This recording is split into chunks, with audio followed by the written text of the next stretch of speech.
what is an issue? What is at issue in Kenya today? If you go anywhere, citizens will say they want us to address the cost of living.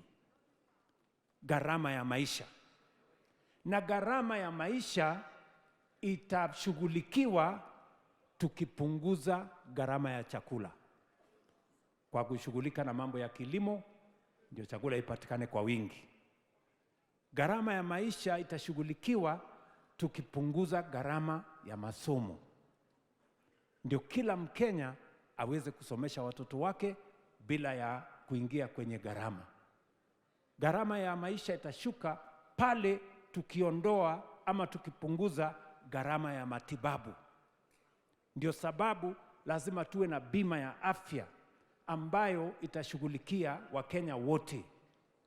Gharama ya maisha itashuka pale wale wanaolipa rent na wale wanaolipa mortgage wanalipa kwa bei ya chini.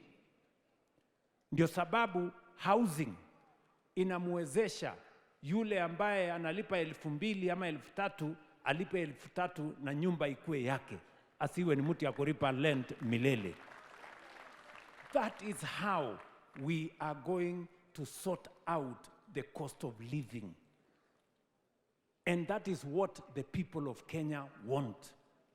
And that is why we must have a conversation about the economic prosperity and the development of our nation so that we can create wealth na tuondoe umaskini na Kenya iweze kupiga hatua ya kwenda mbele.